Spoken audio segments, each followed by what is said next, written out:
नमस्कार, स्वागत है आपका मुनाफे की मंडी में, जहां हम आपको कमोडिटी मार्केट की तमाम बड़ी खबरें बताते हैं। साथ ही आपके लिए इंट्राडे, पोजिशनल और लॉन्ग टर्म के हिसाब से आपको लिए बेहतर कॉल्स लेकर हम आते हैं। सबसे पहले मेहमानों से परिचय करवा दें।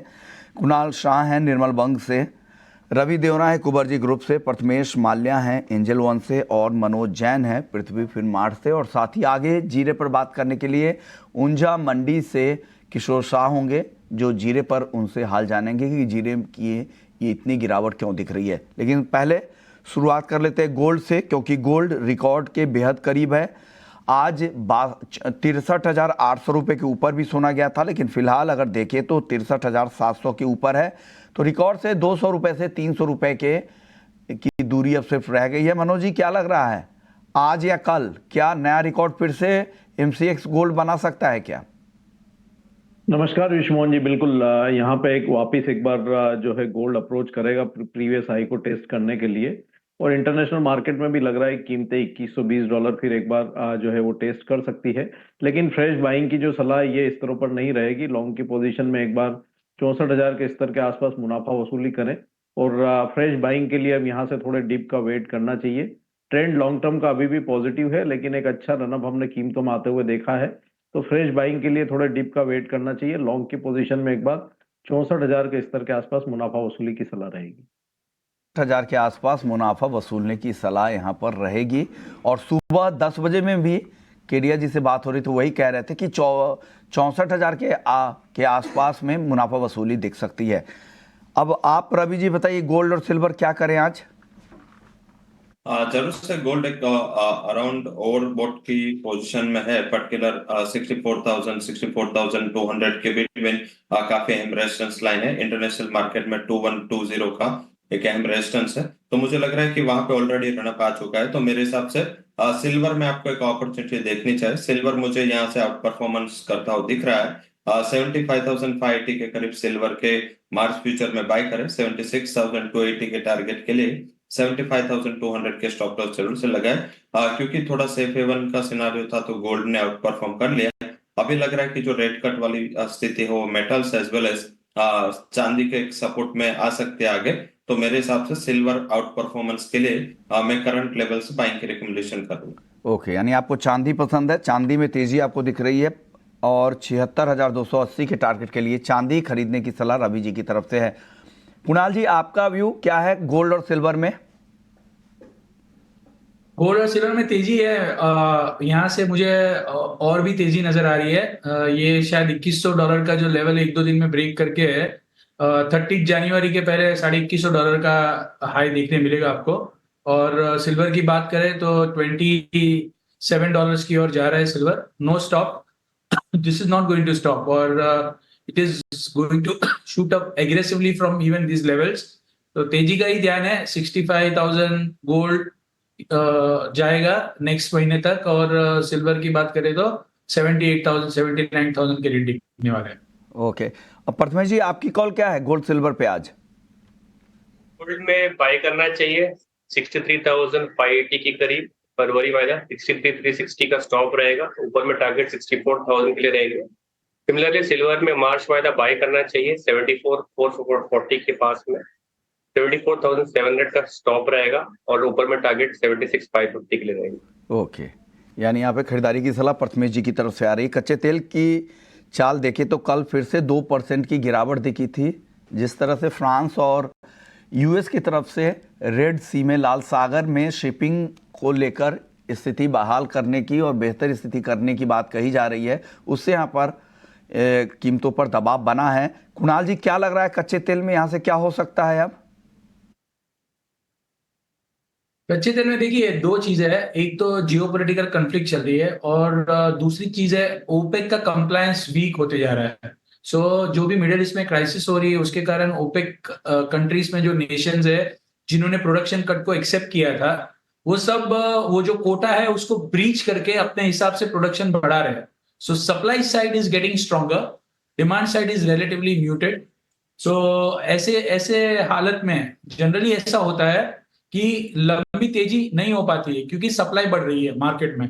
यूएस का ऑयल का प्रोडक्शन ऑल्सो बढ़ रहा है। जो जितने भी एस्टिमेट थे वो इंडिकेट कर रहे थे कि यूएस में पीक प्रोडक्शन आएगा. So now even that is also indicating that US में भी प्रोडक्शन बढ़ रहा है अपार्ट फ्रॉम द ओपेक में जो कंप्लायंस ब्रीच हुआ है जो कोटा का उसको छोड़ के. सो सप्लाई साइड स्ट्रांग हो रही है तो तेजी नहीं होनी चाहिए, ऐसा ध्यान बैठ रहा है. रवि जी, ऑप्शंस में कोई ट्रेड है क्या?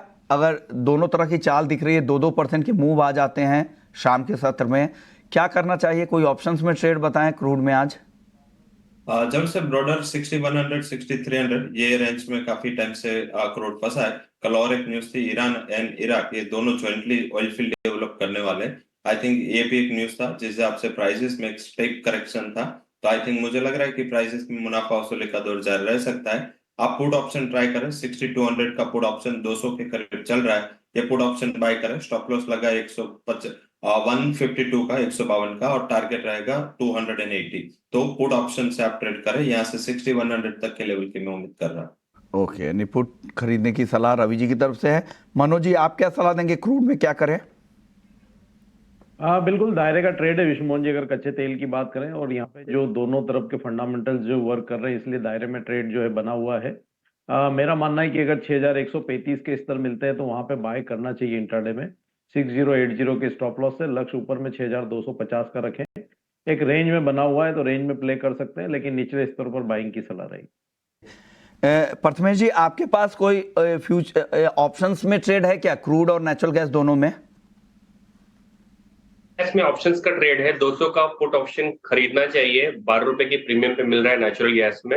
स्टॉप लॉस रहेगा 9 रुपीज का. टारगेट रहेंगे 18 रुपए के. सिमिलरली क्रूड में बिकॉज वोलेटिलिटी ज्यादा है, इसमें दोनों साइड की अपॉर्चुनिटीज है. बट मुझे लग रहा है कि 6050 नीचे का भाव एक बार देखने के लिए मिल सकता है. ऊपर में 6220 के आसपास आप इसको सेल कीजिए. 6300 के स्टॉप से क्रूड में मेरे ख्याल से आज के सेशन में बिकवाली करनी चाहिए. ओके, तो ये सलाह क्रूड और नेचुरल गैस की है. अब बेस मेटल्स की चाल देख लेते हैं. बेस मेटल्स में आज दायरे में ही कारोबार हो रहा है, बहुत ज़्यादा इंटरनेशनल क्यूज है नहीं. जिंक 233 रुपए के आसपास, कॉपर आज 740 के आसपास है, एल्युमिनियम 213 रुपए के करीब और लेड भी बिल्कुल सपाट 183 रुपए 30 पैसे पे. मेटल्स में क्या करना चाहिए आज? किस तरह की चाल आपको दिख रही है कुणाल जी? तेजी है मेटल्स में. यहाँ से भी तेजी का ही ध्यान बैठ रहा है. डॉलर इंडेक्स कमजोर हो रहा है.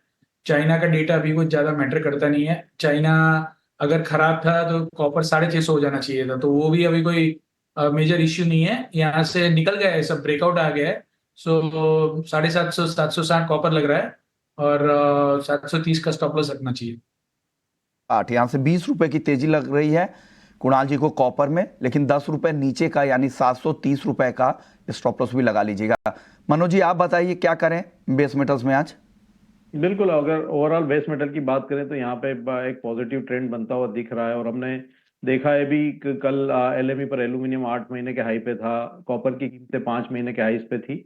तो जिस तरह से रेट कट के होप्स जो है वो बढ़ते हुए नजर आए हैं, ओवरऑल बेस मेटल पे एक पॉजिटिव ही रहने वाला है. लेकिन कॉपर सबसे अच्छा लगता है. 736 के स्तर पे बाय करके चलना चाहिए इंट्राडे के लिए. स्टॉप लॉस जो एक रखना है 732 का. इंट्राडे के लिए टारगेट रहेगा 744. ओके, 744 744 के टारगेट के लिए खरीदारी की सलाह. 736 पे खरीदे, जो करंट लेवल है उससे नीचे आए खरीदे. हालांकि ये अगले नेक्स्ट मंथ का कॉन्ट्रैक्ट की में सलाह दे रहे हैं जो 740 के आसपास है. जो स्क्रीन पे आप देख रहे हैं दिसंबर का कॉन्ट्रैक्ट है, तो आपको जो सलाह दी जा रही है जनवरी कॉन्ट्रैक्ट में. प्रथमेश जी, आपकी टॉपिक क्या है बेस मेटल? मुझे भी कॉपर मेरे ख्याल से 750 तक जाते हुए देखने की पॉसिबिलिटी दिखाई दे रही है. जनवरी वायदा को 739 के पास में बाय करना चाहिए. 735 के स्टॉप से ऊपर में टारगेट 747 750 के लिए रहेंगे. यानी तीनों एक्सपर्ट्स कॉपर पर बुलिश है. उनको लग रहा है कि कॉपर में यहाँ से तेजी बन सकती है.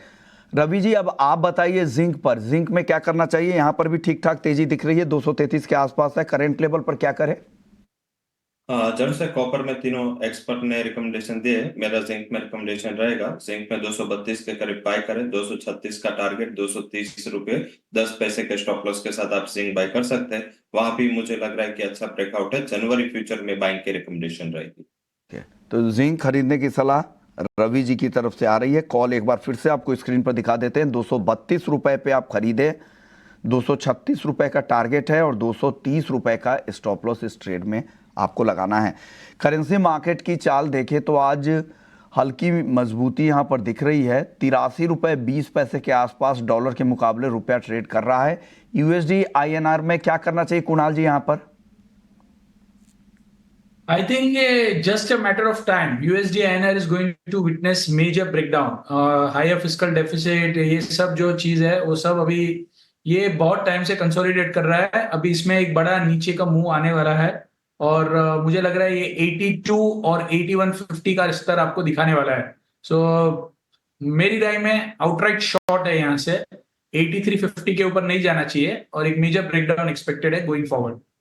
82 तक भी आ सकता है और इनको लग रहा है कि यहाँ से शॉर्ट करके ही जाए। 8350 के ऊपर जाता हुआ यूएसडी आईएनआर यहाँ पर नहीं दिख रहा है कुणाल जी को, क्योंकि जिस तरह के इकोनॉमिक नंबर्स आ रहे हैं वो भी सपोर्टिव है।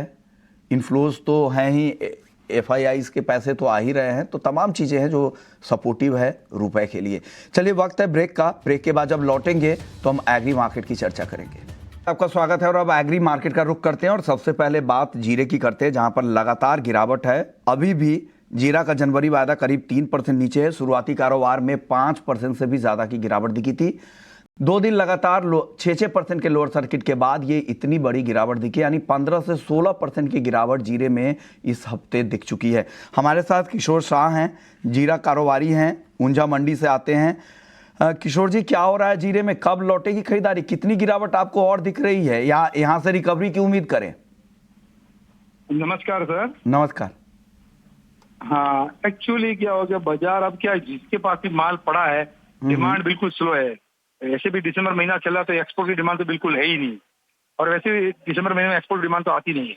अब जो खरीदारी वो आएगी, जब वो आएगी 15 जन के बाद, तब तक बाजार में ये चलता रहेगा। और ऐसा लगता है कि बाजार यहाँ से थोड़ा बहुत गिर सकता है, लेकिन आज जैसे थोड़ी बाजार ऊपर से सर्किट मार के 5% माइनस करके अभी थोड़ा रिकवर हुआ है, तो बाउंस बैक आ सकता है, लेकिन तेजी की कोई लंबी उम्मीद नहीं है अभी भी, आपको बता दूं। भी उम्मीद नहीं है सर। और ग्राउंड से क्या रिपोर्ट आ रही है फसलों को लेकर? किस तरह की बुआई के नंबर तो काफी ज्यादा है। माल पड़ा है, बिकवाई भी थोड़ी बड़ी है। अब क्या किसानों के पास, व्यापारियों के पास थोड़ा बहुत माल बचा है, इसके लिए उनकी बिकवाई बड़ी, इसके साथ बाजार नहीं चल रहा है।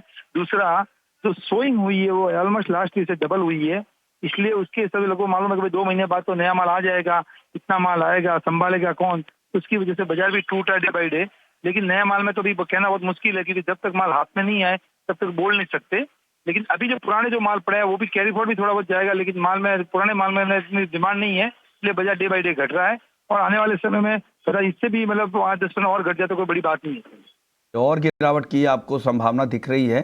बाउंस बैक आ सकते हैं सर, क्योंकि अब जैसे मौसम कोई बिगड़ा तो बाउंस बैक आ, लेकिन तेजी की उम्मीद अभी भी नहीं है। ओके। और रमजान वगैरह की डिमांड से कुछ फायदा मिलेगा आगे किशोर जी? वो रमजान, हाँ वो आएगा, वो 15 जनवरी के बाद है। 15 जनवरी के बाद क्या ऑलमोस्ट सबकी डिमांड चालू हो जाती है, तो वहां से थोड़ा बहुत रिकवर हो सकता है बाजार। इसके पहले एक बार बॉटम बन जाएगा जीरा। ओके, शुक्रिया किशोर शाह, आपने वक्त निकाला और बताया जीरे में क्या हो रहा है। कुणाल जी, जीरे को लेकर आप बताइए, टेक्निकली आपको कैसा दिख रहा है? ये क्या करना चाहिए? दूर रहें ऐसे काउंटर से अभी ट्रेडर्स? मतलब जो कमोडिटी की सोइंग अभी डबल हो रही है as compared to last year, तो कोई तेजी तो करेगा नहीं, क्योंकि मालूम नहीं है वेदर खराब होगा कि नहीं, वो कोई अभी इससे बता नहीं सकता है। जो कमोडिटी की सोइंग ही डबल हो रही है, वो कमोडिटी में तेजी का तो कोई अभी नामो निशान नहीं है, अनटिल कोई वेदर खराब हो जाता है। ऐसा है, तो सब लोग डरे हुए हैं कि अगर क्रॉप साइज एकदम बढ़ के आएगी तो प्राइस कैसे सस्टेन हो गए। जो जीरा 150 रुपए का रेट रहता था, वो जीरा ऊपर में 550-600 रुपए अगर जाके आया है, तो अगर सोइंग डबल हो रही है तो buy to take a chance. तो यही फियर में कोई बाई नहीं कर रहा है। और इन एब्सेंस ऑफ बाइंग, ये मंदी नहीं है, ये एब्सेंस ऑफ बाइंग है, किसी का बाइंग नहीं आ रहा है क्योंकि सब डरे हुए हैं। अभी भी मुझे लग रहा है जब तक क्रॉप की क्लैरिटी नहीं आ रही है तब तक ये ट्रेंड कंटिन्यू रहेगा।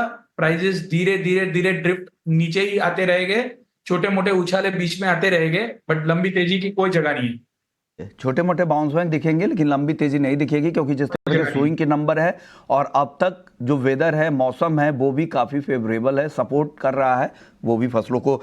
मनोज जी, मसालों में आप क्या खरीदारी की सलाह देंगे आज? मसाले में यहाँ पे ओवरऑल मसाला पैक में कोरिएंडर में एक अच्छा करेक्शन हो चुका है, तो अगर यहाँ पे किसी को रणनीति बनानी है तो बाइंग के लिए ऐसे कोरिएंडर ठीक लगता है। इंट्राडे में 7200 के स्तर मिले तो जनवरी वायदा खरीद सकते हैं 7070 के स्टॉप लॉस से। लक्ष्य ऊपर में यहाँ पे 7,380 से 7,400 का रहेगा। ओके, आपको कोरिएंडर कैसा दिख रहा है रवि जी? आप भी सहमत है? आपको भी लग रहा है कोरिएंडर ही खरीदना चाहिए इस गिरावट में? जरूर से वहां पे सोइंग रिलेटेड डेटा में काफी रिलीफ है। गुजरात का जो टोटल सोइंग एरिया है 47% डाउन है, तो बैलेंस शीट वहां पे पॉजिटिव हो रही है। तो मुझे लग रहा है कि बाय करना चाहिए। पर्टिकुलर 7260 के करीब जनवरी फ्यूचर में बाइंग की रिकमेंडेशन रहेगी। स्टॉप लॉस 7180 का लगाए और 1 से 2 ट्रेडिंग सेशन में 7400 तक के लेवल की उम्मीद करनी चाहिए। ओके, चलिए अब धनिया दोनों एक्सपोर्ट खरीद रहे हैं। ग्वारसीड ग्वारगम की बात कर लेते हैं। वापस से अपने ऊपरी रेंज के आसपास ही है ग्वारगम। 10,400 से 11,200 का जो रेंज है अब 11 के आसपास ही है। मनोज जी, क्या करना चाहिए ग्वारसीड ग्वारगम में आज? दायरे का ही ट्रेड है विश्वमोहन जी। जब तक 5650 के स्तर क्रॉस नहीं होते तब तक ग्वारसीड में कोई बाई की सलाह नहीं रहेगी। और ग्वारगम में भी हमारा मानना है कि 11,100 200 एक रेजिस्टेंस बना हुआ है, तो जब तक 11,200 की रेंज पार नहीं होती है यहाँ पे बाइंग से बचना चाहिए। इवन अगर शॉर्ट निचले स्तरों पर कोई बाइंग की है तो एक बार मुनाफा वसूली कर लेना चाहिए। ओके, आप क्या सलाह देंगे रवि जी ग्वार में? यस, 11,250 के करीब अच्छा रेजिस्टेंस है, बट मुझे लग रहा है कि अगर डिप मिलता है तो बाइंग की रिकमेंडेशन रहेगी। इंट्राडे के लिए बाय रखे 10,960 के करीब बाय का रिकमेंडेशन है। 11,250 जहाँ पे बड़ा रेजिस्टेंस है वो टारगेट रखे। 10,800 के स्टॉप लॉस के साथ आप ग्वारगम के जनवरी फ्यूचर में बाय कर सकते हैं। ओके, चलिए अब कॉटन की बात कर लेते हैं, क्योंकि कॉटन में भी लगातार दबाव है। जिस तरह के अराइवल्स के प्रेशर है इसमें लगातार कमजोरी यहाँ पर भी दिख रही है और ग्लोबल डिमांड के मुकाबले इस बार सप्लाई भी ज़्यादा रहने का अनुमान है और चाइना की जो खपत है वो भी कम रहने की संभावना जताई गई है। ऐसे में क्या लग रहा है कॉटन किस तरह की चाल रहेगी? और एनसीडीएक्स का कपास काउंटर जो अप्रैल वायदा है वहाँ पर मनोज जी क्या करना चाहिए? एक सीमित दायरे में हम देख रहे हैं कि इंटरनेशनल मार्केट में जो कॉटन की कीमतें बनी हुई है, लेकिन हम देख रहे हैं कि 80 सेंट के ऊपर फिर एक बार जो है आइस कॉटन वायदा निकलता हुआ नजर आया था और भारतीय बाजारों में भी निचले स्तरों पर सपोर्ट जो वो देखने को मिल रहे हैं। तो यहाँ पे इंट्राडे के लिए एनसीडीएक्स कपास का जो अप्रैल वायदा है 1550 के स्तर पर बाय करें। स्टॉप लॉस 1538 का लगाएं और लक्ष्य 1574 का रहेगा। कॉटन पर आपका आउटलुक क्या है कुणाल जी? कॉटन में कोई तेजी नहीं है। कॉटन में भी प्राइस नीचे ही ड्रिफ्ट होने वाला है। कोई एग्रीकल्चर कमोडिटी में बड़ी तेजी का सिग्नल नजर नहीं आ रहा है फिलहाल। शुगर एक थोड़ा तेज लग रहा है, बाकी ओवरऑल मंदी का जो रुख है वो कंटिन्यू रहेगा। कॉटन में भी मुझे यहाँ से 3 से 4% की और गिरावट नजर आ रही है। तेजी का तो कोई ट्रिगर नजर नहीं आ रहा है इंटरनेशनली या इंडिया में भी। ओके, रवि जी आपको क्या लग रहा है कॉटन में क्या करें? क्या किस तरह की चाल यहाँ से दिख रही है? कॉटन केक दोनों पर अपनी राय दें। कॉटन में मुझे लग रहा है जब तक चाइना का रिस्टॉकिंग स्टार्ट नहीं होता तब तक कोई बड़ी तेजी की उम्मीद नहीं। इंटरनेशनल प्राइसेस पे 80 के करीब सस्टेन हो रहे हैं, तो मुझे लग रहा है कि एक बार चाइना एंड ग्लोबल मार्केट को ओपन होने दें, क्योंकि यूरोपियन एंड यूएस की टेक्सटाइल डिमांड काफी लोअर थी, तो आप कॉटन से बचे। बट कपास खली में थोड़ा सीजनलिटी का प्ले है, सर्दियां चालू हो चुके हैं, एनिमल फीडिंग डिमांड आएगी और पाइपलाइन थोड़ा खाली है, तो मुझे लग रहा है कि वहां पे ये जो डिप है, ये वोलेटिलिटी है, उसमें एक बाइंग की अपॉर्चुनिटी के दौर पे देखना चाहिए। 2,720 के करीब बाय करें, स्टॉप लॉस लगाए 2,640 का और 2,880 तक के लेवल की उम्मीद आपको 2 से 3 ट्रेडिंग सेशन में करनी चाहिए। यानी कॉटन केक इनको खरीदारी के लिए सलाह देना है, लेकिन कॉटन अवॉइड करने की सलाह है। शुक्रिया रवि जी आपका, मनोज जी, कुणाल जी, प्रथमेश जी आपका बहुत बहुत शुक्रिया। मुनाफे की मंडी को यहीं समेटते हैं, लेकिन ब्रेक के बाद हम आपके लिए कर आएंगे एफएनओ जंक्शन, जहां पर साल के आखिरी एक्सपायरी के दिन आपको किस तरह से तैयारी करनी है, क्या रोल ओवर करना है, कहां किस तरह कहां नजर रखनी है, इंडेक्स से लेकर शहरों की पूरी चाल बताएंगे डिम्पी ब्रेक के बाद।